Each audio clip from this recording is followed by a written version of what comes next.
Namaste. Today, 6th of February, is a very special day. It is the day when Sri Aurobindo, in 1893, arrived to India after a 14 years long exile.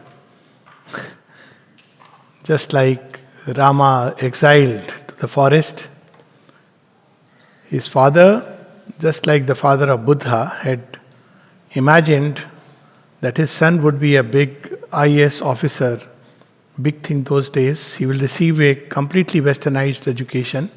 He should not be brought much into contact with Indian culture, because that was the mindset at that point of time. And for 14 long years, Sri Aurobindo is in England, in different places, where apart from mastering number of languages and many other things, coming intimately in contact not just with Western culture but with Western thought. So he had his own early spiritual stirrings.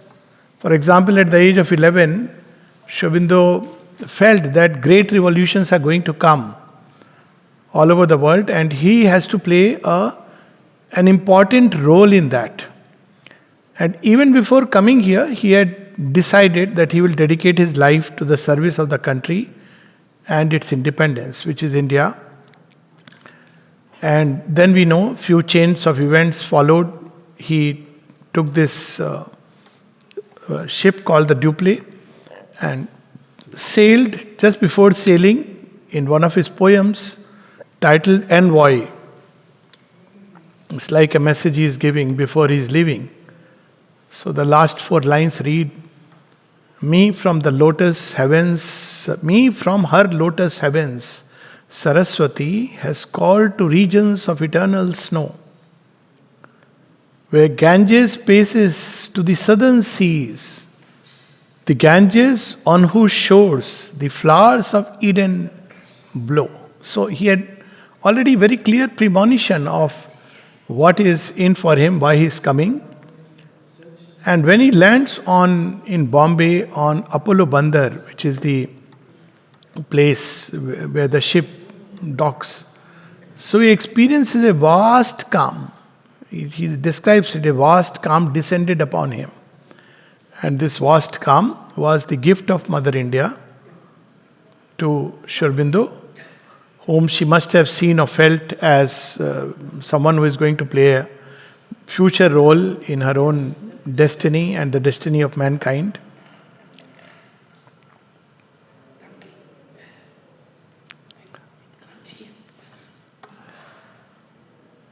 In that year, there was another voyage which was taking place. That was the voyage of Swami Vivekananda. In 1893, he traveled to Chicago, to the west, and he was carrying the message of the east to the west. He was traveling all the way to awaken the slumbering energies of the West, lost in the glitter and glamour of matter and all that material life could bring. And he wanted to awaken them to the message of the one self that Vedanta reveals to mankind. And Sri Aurobindo was traveling back to awaken the slumbering East. So India had lost its greatness and glory. It believed in as I said, in the glitter and glamour of the civilization that was developing all around. And what was remaining here, apart from a few saints here and there, especially Sri Ramakrishna and Swami Vivekananda, much of it had turned into superstition, rituals, a kind of religiosity. Whatever Vedas and Upanishads were there, they were more an interpretation given by certain minds which had knowledge of the grammar, but not an intimate knowledge of the deep spiritual experiences out of which the Vedas were born. And he was also here to, once again, because he was carrying a message, and the message was of a new synthesis. A new age was going to dawn.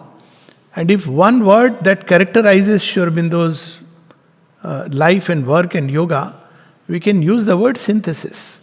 So among the many types of synthesis, one of the syntheses that Sri Aurobindo and the Mother present before us is the synthesis of East and West. Of course, the greatest of all synthesis is synthesis of matter and spirit. So, a first question is there a difference between East and West? Mankind is the same. Well, in a way, it is so true. Both experientially, if we travel all over the world, we discover that it's the same emotions, same essential, the ground is same. Humanity is same. The expressions may be different. And what is true is, to an extent, that's where the difference comes in. The basic approach, the fundamental approach, is certain stress on a certain way of approaching life. This is different. But otherwise, if you go to the fundamental nature, if you go to the deep ancient strivings, they are all the same. This is the common base we all must remember. As Sri Aurobindo puts it, that the East had its own material opulence, just as the West had its own spiritual strivings. So this is the ground. Still we speak of East and West, and it's necessary because nature has done this experiment in two ways of humanity. First, it created certain root races, different types of humanity developing in certain ways. And a simple way to look at it is that when you make a rocket to fly to moon, or very simply a car to go on Earth, you have the body of the car made somewhere, the engine of the car made somewhere. I think Matri Mandir is a good example of certain things made in different places. And then you assemble them together and make a beautiful car. So something very similar was taking place.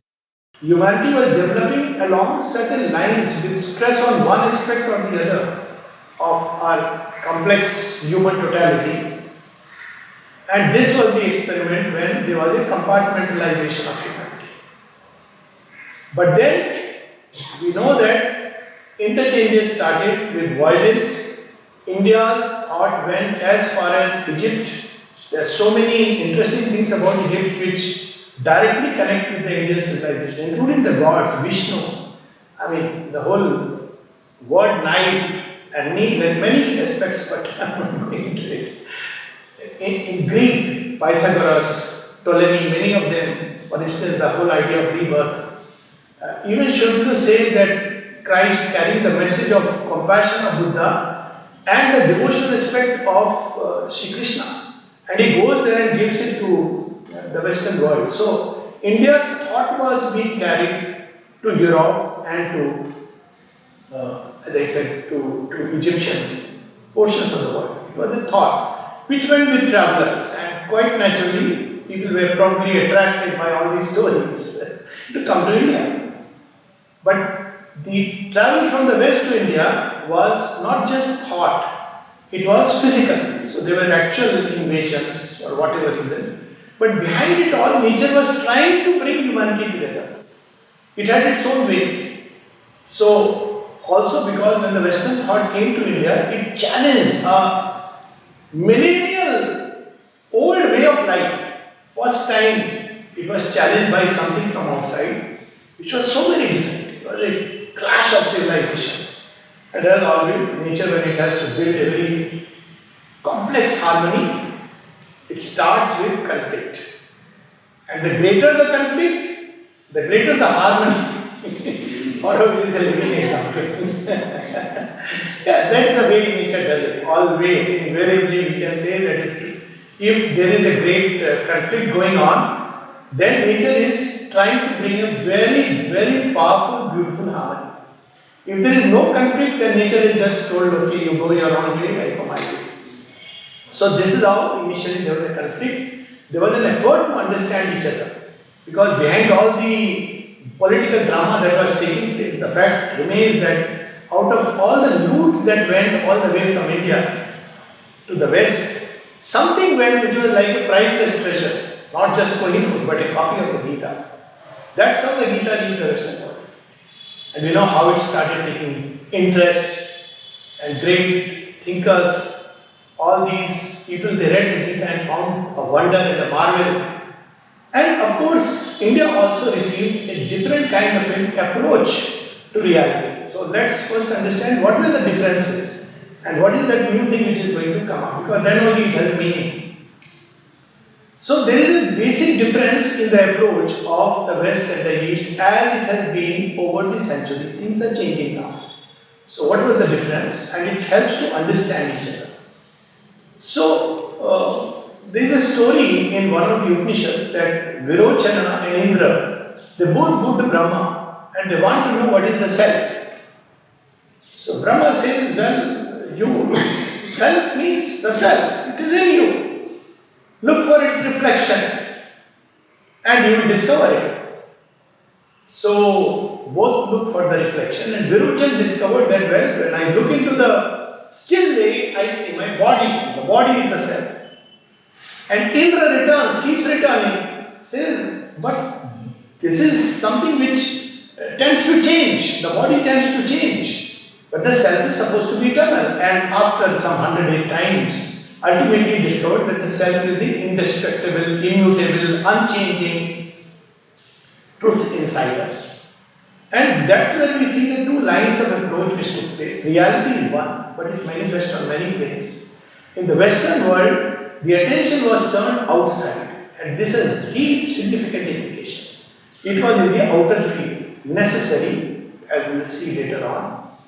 In the Eastern context, particularly the Indian, in the Asia in general, but mostly in India, the whole attention was turned inside.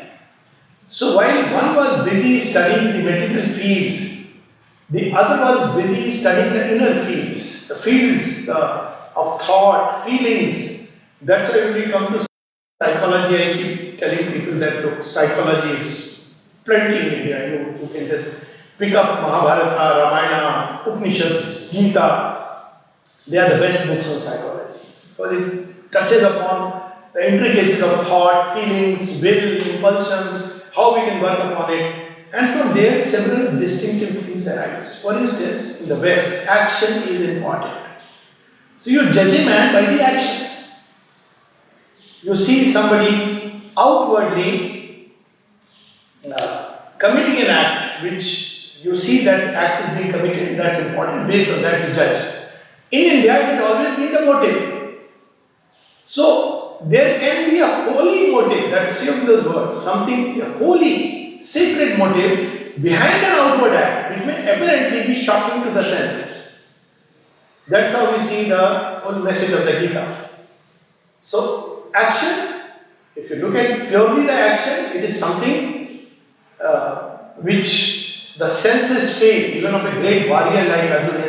His moral sense, his ethical sense, his intellectual understanding, his practical sense, pragmatic sense, all of them fail. They cannot understand why should I engage in this war, and yet Shri Krishna gets simplified. So there is a basic difference between understanding the self and the actions. The self is not just the body, the self is ultimately the eternal abiding self. So, while the West kept perfecting the physical field, in India, what happened particularly, after a certain point of time, it kept neglecting the physical field. In the West, the inner fields were neglected, whereas in India, the inner fields were perfected. So, it led to a very strange situation, more and more lack of comprehension and understanding. So when we take to another, there are three coordinates on which we understand this whole universe. One is who am I? So as I said in the Western context, the body is important. It is the body. And we may use the word body in the wider. In Indian thought, it is the soul which is important. This is myself. The second is the world. So what was the world? World was a material nature which is bringing out all kinds of things, material nature. But India would see behind material nature the sense of the sacred everywhere. That's why it's very difficult for a certain orientation of mind to understand why there is so much hullabaloo about putting an idol and doing all this prana pratishtha. Because everywhere you have the sense of the sacred. You worship the mountain, you worship the river, you worship the snake, cobra. And Shri Krishna also says, among the snakes I am Vasuki, among the tree I am this tree, among the rivers I am this river. So everything becomes sacred. So there is a divine presence in everything, which is what makes the material world meaningful. Otherwise there is no meaning. So on one side we are very happy that okay, we have worshipped the Ganges because I have seen Ganga Mata. But then we didn't care about cleaning the Ganges, so just to bring out that. Whereas on the other hand, the rivers were kept spick and span but the deity was lost. So the water and the material resources could be used for whatever utilitarian, commercial purposes to enjoy life. So we worship the cow. So the cow was sacred. You don't eat non-veg. I mean, majority still believe in that. But you don't keep them clean. You don't take care that you don't swallow plastic. So it led to this kind of a divergence. Both have their own importance and significance. This is just to show how the two civilizational approaches developed. When it came to God, so God in the Western context was a king. He is sitting on a royal throne. He can't be laughing. It will hurt His Majesty. He can't be coming down and playing with us. He can't move around like a beggar. That's not done. He is a judge. He rendered justice, and this justice is rendered sometimes very based on what you have done, based on what you really believe in. He can condemn you, He can raise you to the highest heavens. And the heavens also, very interestingly, are heavens which are an aggrandized heavens of material splendor. This is not there in originally Indian thought. Puranas bring the simple kind of heaven with Indra, which is possibly because the Puranic writers, many of them wanted to bring something in parallel and part. That there are heavens which are as full of dance and music going on, but that was not the original conception of heaven in the Vedas. The Vedas don't describe it like that. There are states of plenitude, states of vastness, states of peace, states of power, states of wisdom. That's how the heavens in the Eastern Indian thought was largely. And the God was very different because the God was everywhere. So He could play with you, He could be a guru, He could be a mendicant, and He could be many more things besides. He could be father, mother, even a child. So in India there is a whole sect which worships God as a child. See, Ram Lala has come. So worshipping God is child. And then you cannot ask anything because He is a child. So you have to only give.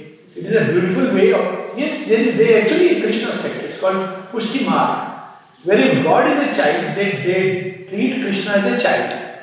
And then you can't go and say that I want this. Because that's not the relation you have with the child. You have to give.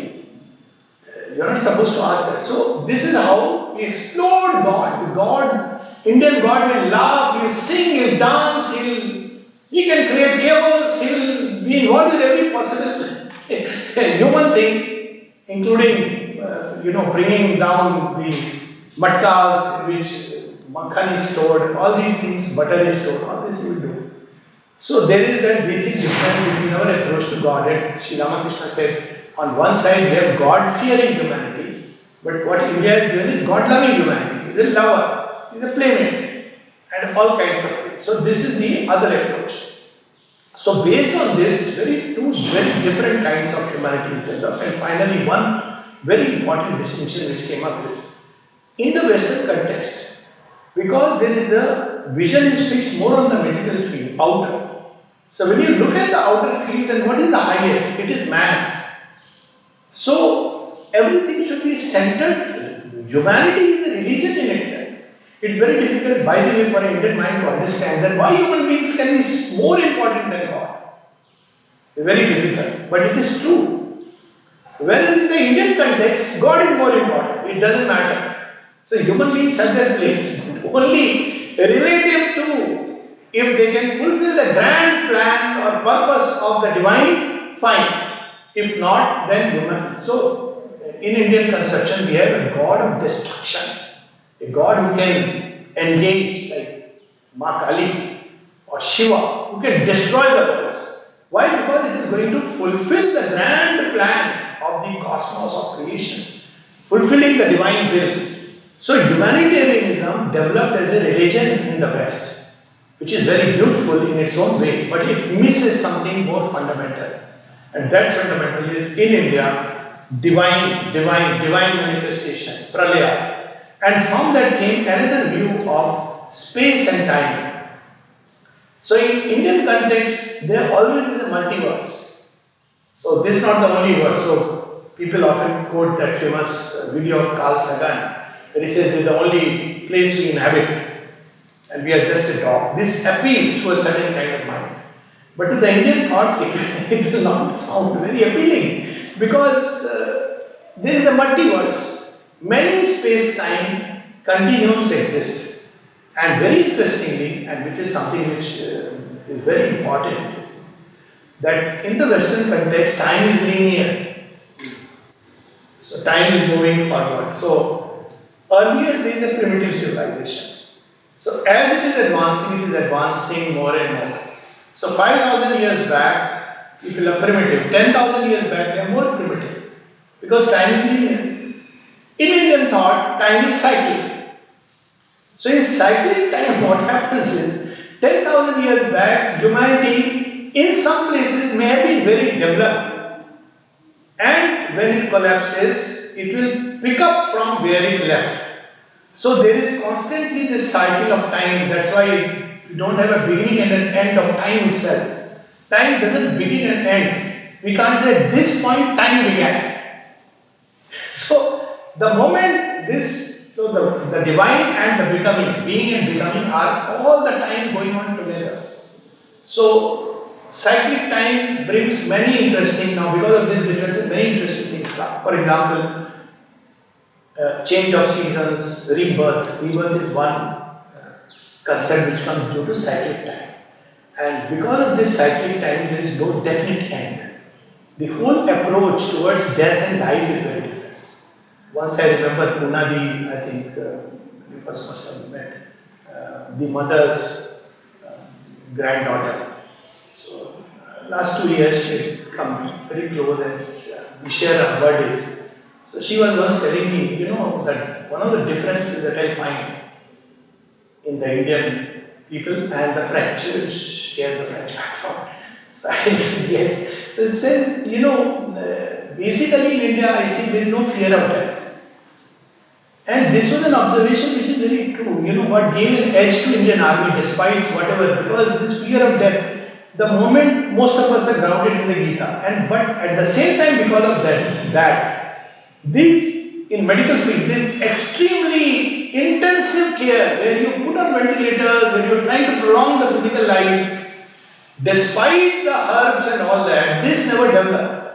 Why? Because we have another life to go. So again, this can be advantageous at one level because you know that you will be given another chance and a third chance and the fourth chance, endless chances. Nothing is lost forever, but at the same time it can lead to a lackadaisical attitude. Okay, I'll see it in next time.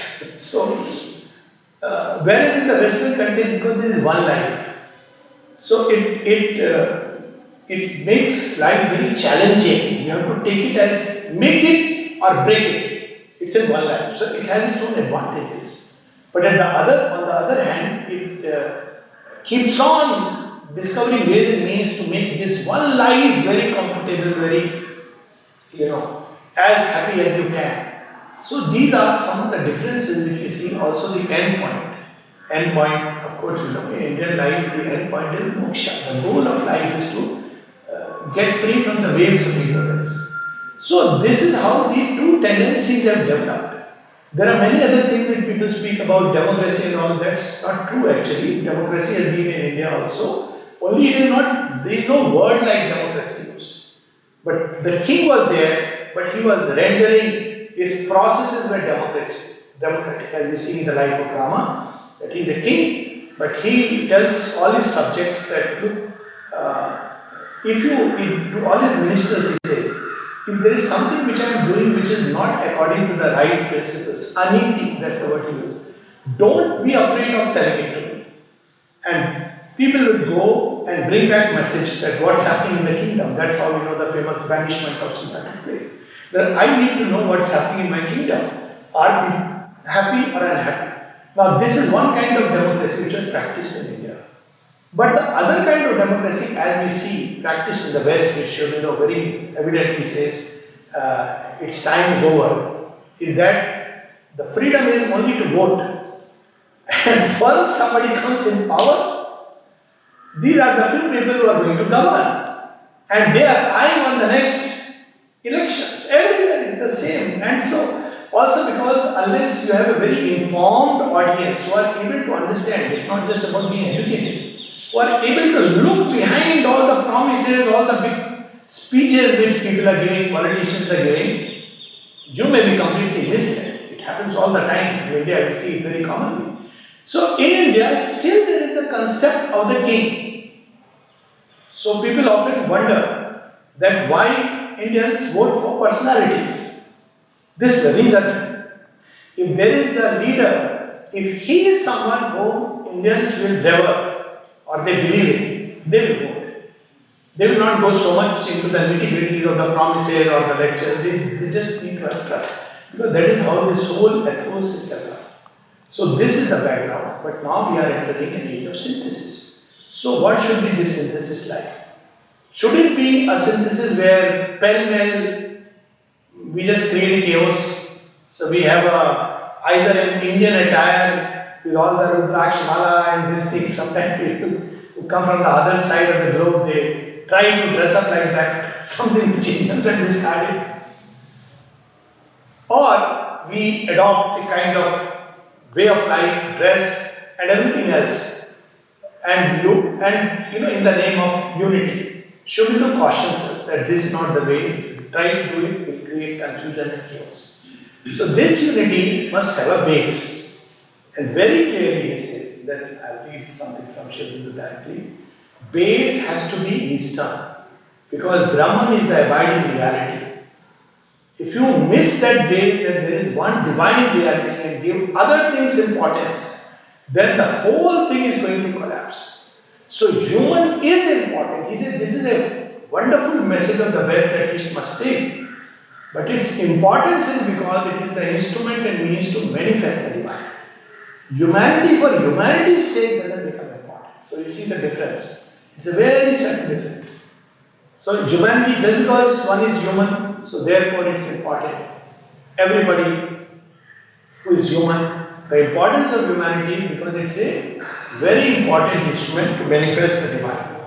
And that's how one has to look at the base has to be Eastern and one has to integrate all the beautiful things that have been taking place in the other side of the globe.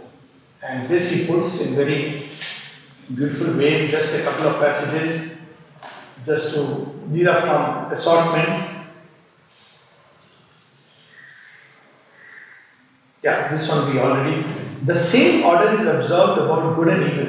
If we look at the inner attitude, there may love only feeling behind an activity that we condemn. We condemn an activity. And there are so many instances in Indian thought. The typical is that a man is, there is a woman who is sleeping with a man every night because that she earns money out of it. But there are stories in Indian thought that she is regarded as more saintly than a man who is an apparently holy man but is busy counting how many men are going to sleep with that woman. Because that mind is preoccupied with such thoughts. So it's not about physically where we are inhabiting, it's about what is in our mental world. So there is so much importance given to thought control. So in Indian thought, chastity was never a physical thing as we understand. Chastity was an inner thing. So if the inner thought and feelings were not chaste, then merely practicing physical chastity did not help.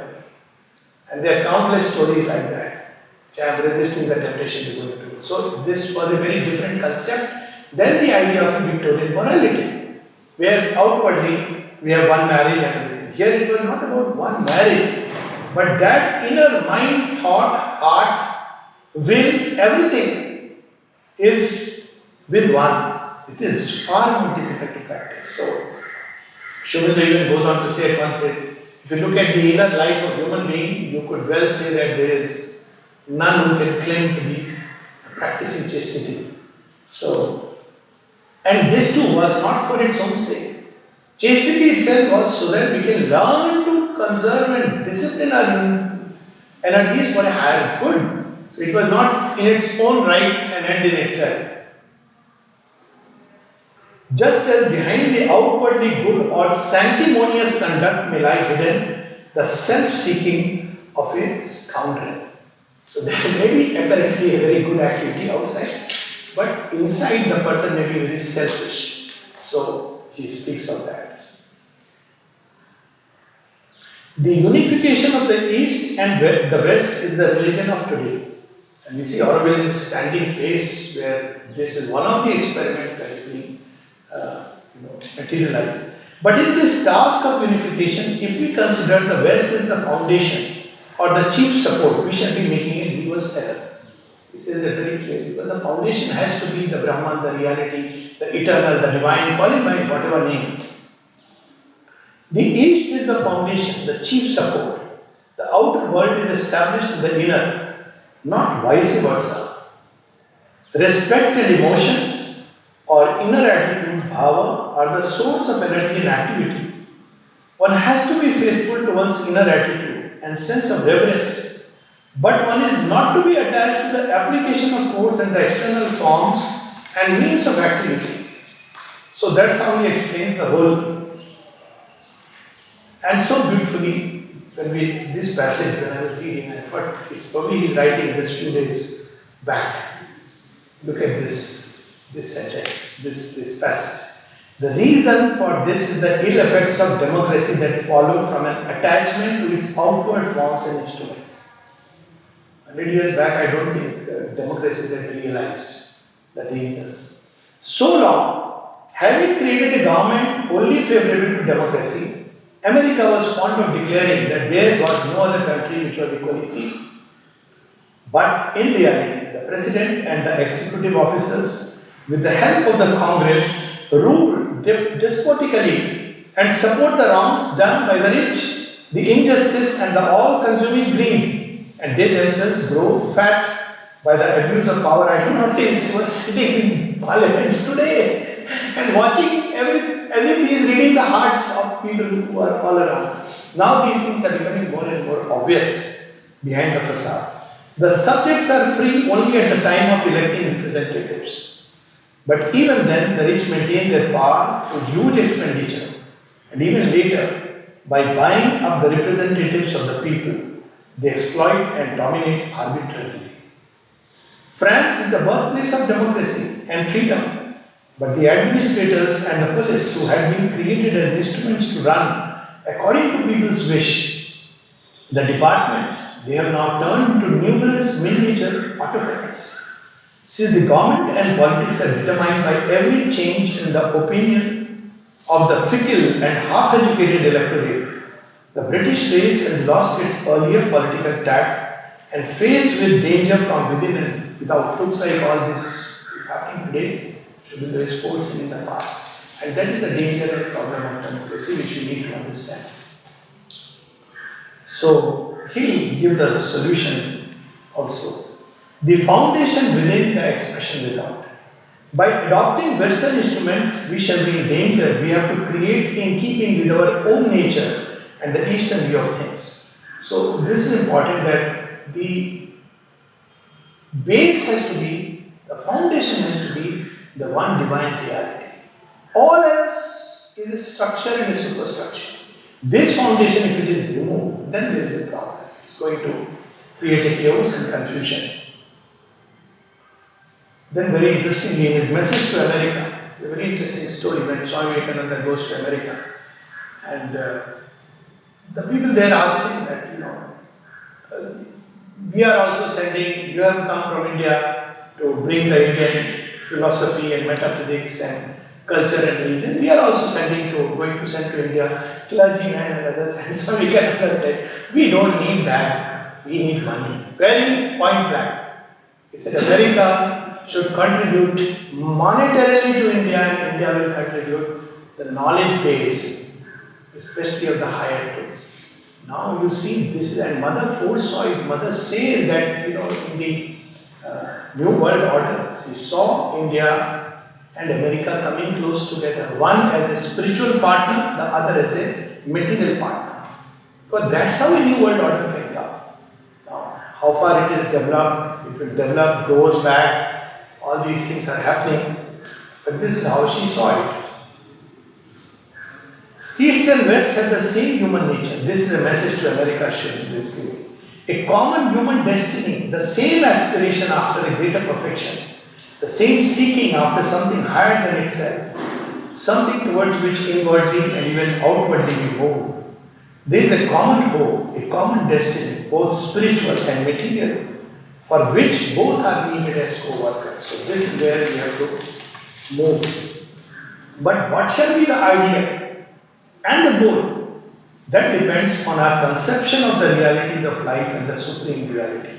And that's where he starts revealing the difference. Spiritual perfection as the sole ideal on one side, on the other, the perfectibility of the race, the perfect society, the perfect development of the human mind and life, and man's material existence have become the largest dream of the future. This is where we see spiritual perfection, developing in ourselves the many-sided richness and splendor of the spirit is what India can give. And on the other side, perfectibility of the race, developing the instruments of the mind, the body, life, expression in the material world. This is something which has to come from the West. And that's how the things have to join together. And then he speaks about another point, which is, of course, the meeting ground that others was the point of divergency, how beautifully Indian thought has reconciled the theory of evolution. So in the Western world, we see the evolutionary understanding, the story of evolution is about the outer side. And the Eastern thought supplement the inner side of evolution. So again, there is a very beautiful convergence. And then comes something very interesting. So another very interesting aspect which he reveals is that the method through which we basically deal with the world. Whether the future hope of the race lies in a rational and an intelligently mechanized or in a spiritual, intuitive and religious civilization and culture. That then is the important issue. So that's where we see on one side the approach is rational, analytical, whether it is in dealing with our own self, world, life in general. Whereas the other is more intuitive, more holistic. We see this coming. See, rational analytical approach in medicine led to an extreme, literally reductio ad absurdum. Reduce the human being to just a body, a machine. Often I say that we physicians are dealing with the body as if it's a dead body. You say, what do you mean? We don't take any collaboration or support or cooperation from the body. We believe everything is to be given externally. It has to be managed by machines and crutches of herbs. Whereas the holistic treatment means it's a living body, a conscious body. The body has its own healing phenomena. So we see this turn towards holism which is taking place. East and West will meet from two opposite sides and merge in each other and found in the life of a unified humanity in a common world culture. Shabinda has foreseen all of it. East and West meet from two opposite sides. All previous or existing form systems variations will fuse in this new amalgam and find their fulfillment. But, Shabinda cautions, but the problem is not so easy, not so harmoniously simple. For even if we could assume that in a united world culture there would be no spiritual need and no vital utility for strong distinctive variations, we are still very far from any such oneness. So there is a real danger. That's why people speak about globalization and immediately talk about world unity, do away with the nation unit, do away with everything. There is a danger. But then you may see a purely one kind of thought. But we have to enrich, mutually enrich, and not one dominating over the other. Enrichment is each plays its own part, its own role beautifully.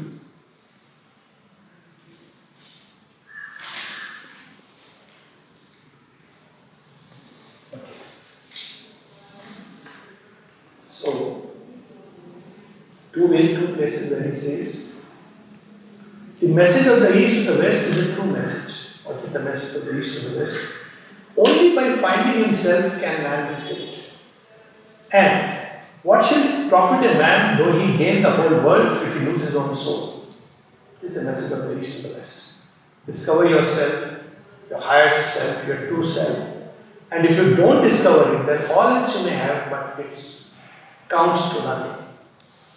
As he says in one of the aphorisms that To die without finding the soul is the only tragedy. If you don't look at it even as a tragedy.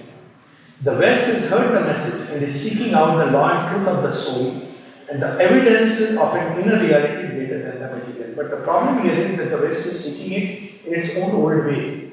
So it is studying energy patterns, it's using terms like non-dual consciousness, it's using things like the energy body and taking it to be the soul. But that's not how the soul is discovered and that's not the soul. Yet it is taking a step from the material into the vital, from the vital into the mental field and proceeding like that. But there is also the message the West brings to the East is a true message. Man also is God. This is the message of the West and the East. Don't completely discard man in your pursuit for that soul reality, for that ultimate truth, for moksha, for beyond. Because it happens, it's a tendency which grows, that only God is important. But God is also expressing in this creation. We forgot, it was there as part of it. We forgot. People declared it's all paganism, so people forgot that deeper truth.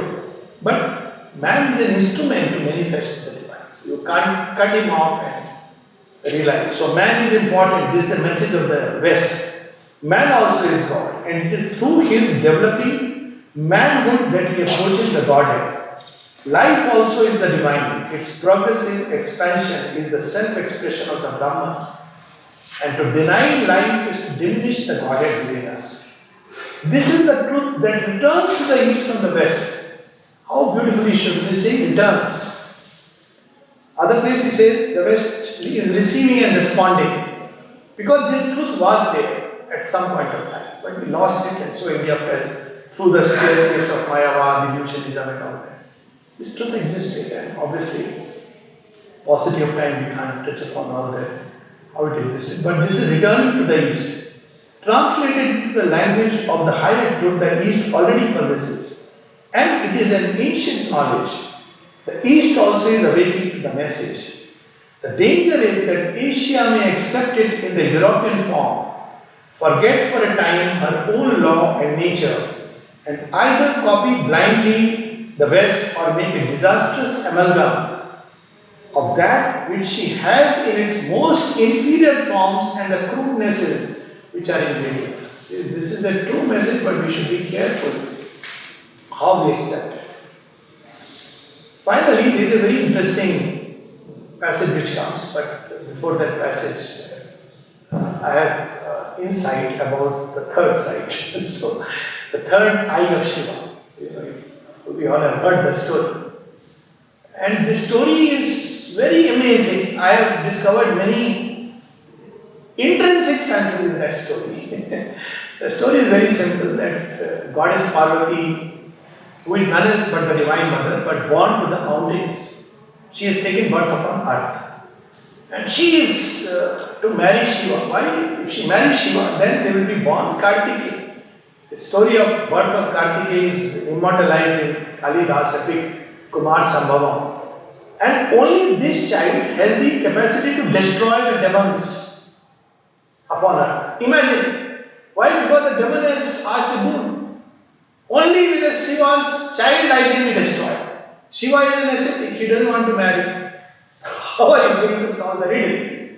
So the Divine Mother comes, takes birth as Parvati, and she grows and grows through yoga. She reaches a point where now she is ready to, she reaches the abode of Shiva, the whole journey, that two can get married.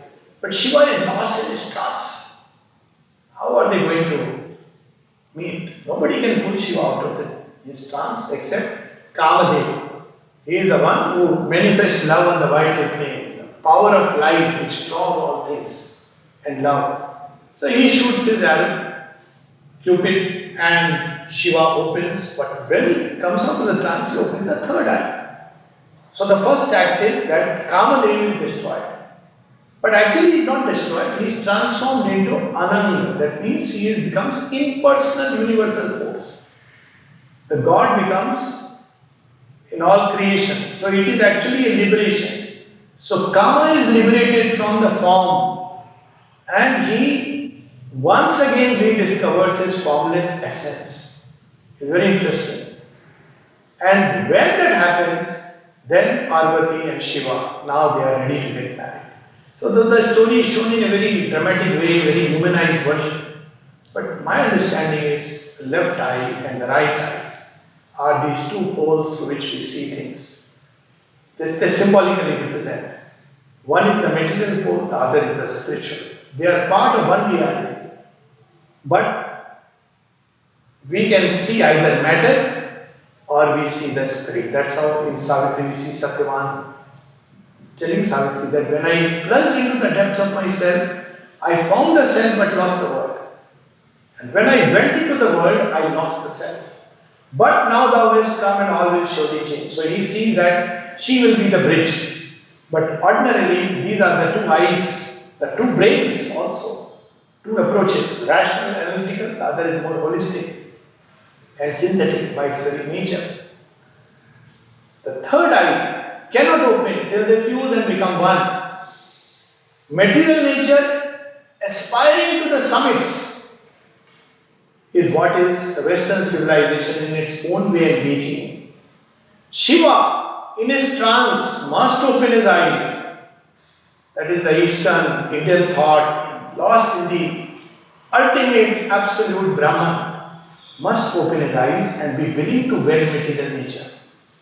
And when the two fuse the single vision, then all these illusions and appearances are destroyed. Reality is released and the wedding takes place. And Kartikeya is born and the demons that govern earth are asleep. That's one of the ways I look at the story. There are many, many aspects of it, but I am not going into it. I'll just close with this passage. An original error pursues us in our solutions of a problem. We are perplexed by the appearance of an antinomy. We set soul against nature, the spirit against his creative energy. Now this goes to both.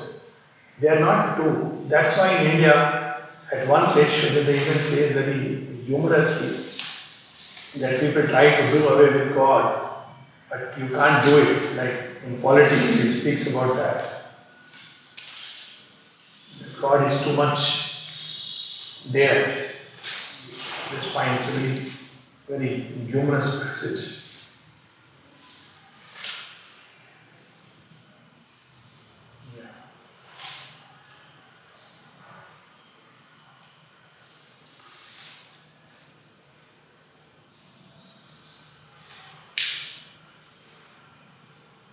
Anyway, so the important point is that we can't, he says that we try to do away with God, but God is too much there all over and we cannot do away with Him.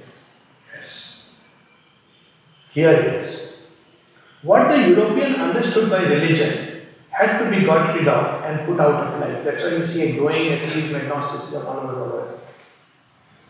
But real religion, spirituality, idealism, altruism, self-devotion, the hunger after perfection is the whole destiny of humanity and cannot be got rid of. And then he says something important for all our secular-minded people to understand. After all, God does exist. And if He exists, you cannot shove Him into a corner and say, that is your place. And as for the world and life, it belongs to us. This is the mistake. Even in India, this has happened.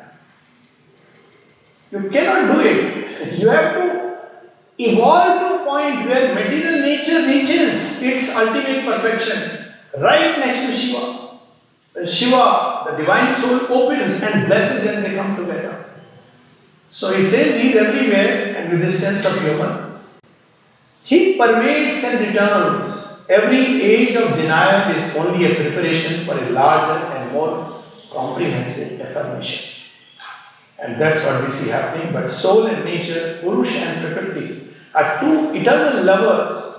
That's why we see there has been such an attraction. And now it is grown one, otherwise at some point of time. One of the fears that Indian parents had when their child went abroad. I don't know whether many people are aware or not. That when he goes, he will definitely get enticed to some Western woman and marry and come here. Now, you can't stop it because there is a composite world culture which is going to emerge. So this was one of the fears that look here, because he has lived in a certain way and that lifestyle is very different. The reverse was also true, but we don't know whether women were cautioned or not. They don't get in contact with Indian men. But this is how it was, that they must stay compartmentalized. But we are entering an age when all compartments are broken. Now the car pieces which have developed from other places are being brought together, and the car of the world is being made ready. That's why even the fourfold order, which was very valid at one point of time, that has been broken. Broken because now a new being has to come, who will embody all the qualities of the Brahmin, the Kshatriya, the Vaishya and the Shudra. And Shudra speaks of that in Saptachatusha. It's based on that actually. And he speaks of that in the synthesis of yoga, and he speaks of that in the mother. That the illumined disciple, the warrior, at the same time, the servant, all these things must come together in one single. So this is a new age where soul and nature, Purusha and Prakriti, eternal lovers who possess their perpetual unity and enjoy their constant difference, and in the unity abound in the passion of the multitudinous play of their difference, and in every step of the difference abound in the secret sense or the overt consciousness of unity. So I look at it like this, that there is a kind of dance form, I've forgotten what it's called, where a man and a woman are dancing together. So they come close, and then there is a spin, and she goes far, and the man is there, is dancing, and then she comes back. So it reminds me of the Purusha and Prakriti, that the two are dancing together in close clap, she goes far. And though it seems she is, if one were to take a free shot, one would think that she is dancing on her own and the man is just standing and dancing, but she comes back. Because this is the eternal game. The two have to come together and be in that beautiful clasp. So soul and nature. The soul fulfills itself in nature, when it possesses in her the consciousness of that eternity and its power and joy, and transfigured the natural becoming with the fullness of the spiritual being. So this is what we have to learn, that nature also is God. It is the two are one, and she is the creative dance and he is the stable basis. So India has, at one point it knew the secret of both, but lost it because of Mayavad and whatever reasons. India just talked about the stable basis. And here the dance of energy, Prakriti, in all its many-sided splendor was worked out. If you look at India even now, you see this relics of this unity, especially in Pondicherry. I keep telling it to so many people that one of the things you must watch is how the local women, they make kolam, they live from very poor families. So that richness which you see of life, but we have lost its connection with the spirit. So it has become very, grotesque sometimes. But now is the time when the two must come together, the eternal lovers. Constant self-creation, which we call birth, finds there the perfect evolution of all that it has in its own nature and reveals its own utmost significance. The complete soul possesses all itself and all nature. So we can put it like that. Someone, I don't remember who said that East is East and West is West. The twain shall never meet. But we can say that they will meet when soul and nature meet, when the self and world grow one, true and one. And that is the experiment we see going on in all of it.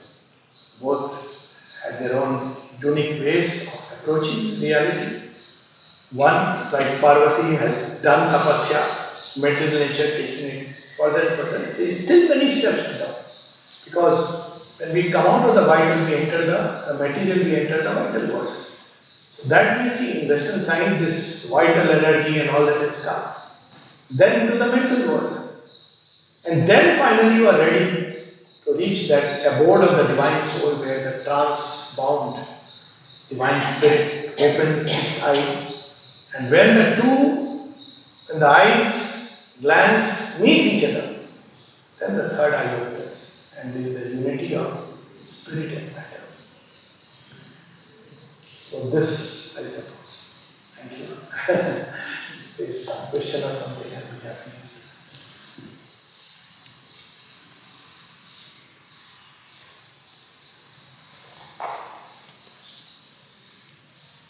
Yes, please. How do you see the digital revolution in this whole process that you addressed? Yes.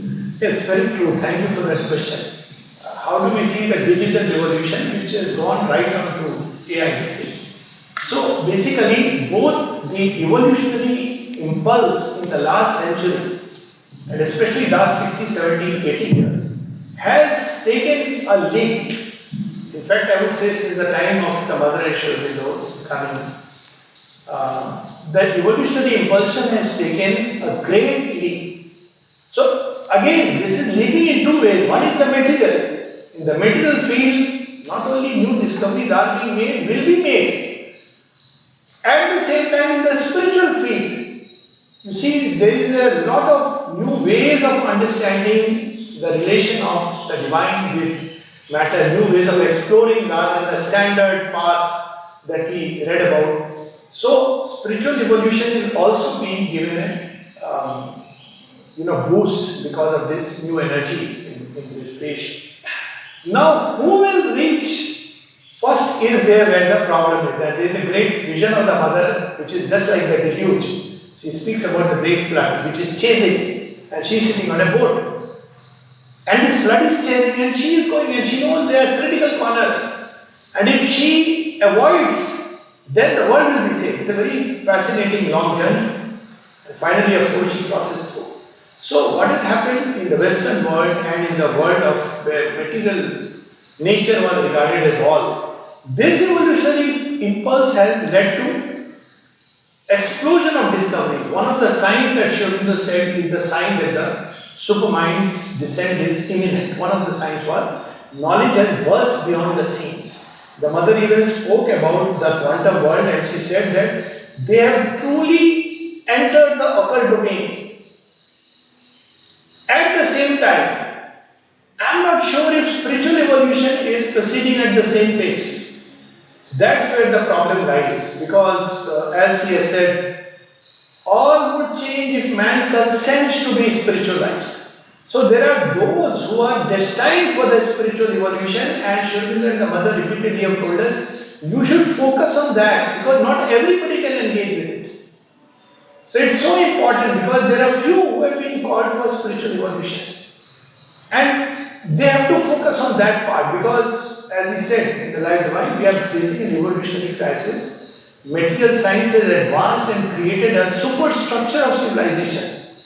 And if man doesn't evolve in a commensurate way, he will collapse under its weight. Like trying to lift the giant bow of Shiva. It will fall upon him. So she repeatedly says that time presses. So it's okay, it's a tool. Digital world is a tool, can be used for good or for worse, like any other tool. But the problem is if the tool continues and in that direction, because that direction it's much easier because you are not working upon yourself, you are not your own laboratory. The chances are that it will be very fast. And if man doesn't evolve in a commensurate way, then there is a danger that it may end up destroying humanity. But then, as the mother said, now that the supermind is there, you must trust that whatever happens in the secret providence of things, it will all hasten our journey toward the integral truth. But right now, one has to see just appearances. The balance seems to be suddenly, especially with the AI, the digital world and the technological advancement and the material evolution, it is an evolution of one kind, has taken a step forward almost fully. And the spiritual evolution is still lingering. And the hub of that is forward. I think for all of us, it's a great responsibility to hasten this part. Because this will always be few, not many. There is no easy transfer of technology here. But those who are called for it, and that's what Sri Aurobindo repeatedly said, that there are those who are called for the spiritual evolution, we must focus on that. Because this is much more difficult, and they are few. But a few will be enough, because even if a few thousands cross that tipping point, then will change the balance of the world and the play of forces. That's how I see it. So it's okay, it is bound to be there, more discoveries will come. But it's a reminder, it's pushing us against some invisible wall, that man evolve, and this thought is already going into the atmosphere. Even 1960, Youth Hunt, the Secretary General of the United Nations, he said, if we need to change man to make this world a better place, we better do it. So this thought has gone into the atmosphere that man must change. Why? Because this is changing at a pace that if we don't change, we will end up, as he says in one of his poems, that until man played with the atoms and blew out the world before God had time to shout. So that's how it is. So that will take place in its own way. We should not worry about it, but we should hasten our own spiritual evolution. But not along the traditional lines of moksha the way it is understood, but along the lines of an integral spirituality which takes cognizance of matter, body, life, energy, and refines them, sublimates them, transforms them into an instrument of the divine. This is the new spirituality of the new age.